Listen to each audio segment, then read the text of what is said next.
If I wake up tomorrow dead because some goober heads and chowder brains decided to blow up my great home state of Texas, I want you to do me a favor. I want you to read the Declaration of Independence. Again, if you've done so recently already, and also the United States Constitution, and the Bill of Rights for good measure, and that silly little plaque at the feet of Lady Liberty, and I ask you, please, to uphold them. I ask you to defend those words because they are what have made this country great for over 2 centuries.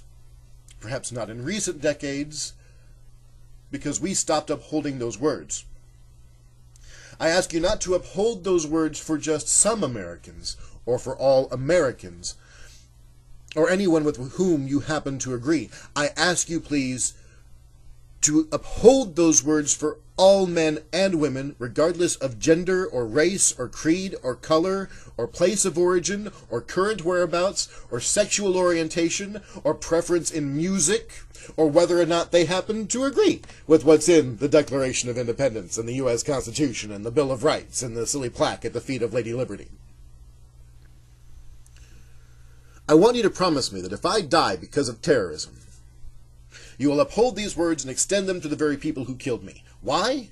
Because the Bush administration didn't uphold these words. The Obama administration is sure as hell not upholding these words. Nancy Pelosi, when several years ago someone explained waterboarding to her and told her that the CIA was doing it, she didn't do a double take and spit out her dentures. She did not uphold these words. She bowed to overwhelming pressures when it was her job not to. None of our civil servants are upholding these words, and it is these words that give the civil servants their jobs.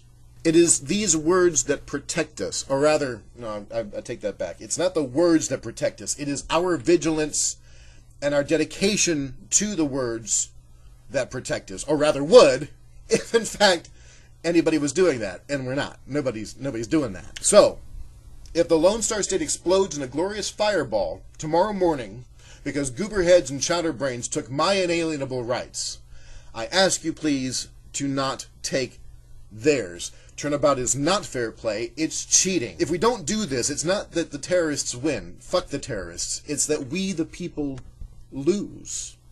And we would only have ourselves to blame. And we're better than them. Aren't we?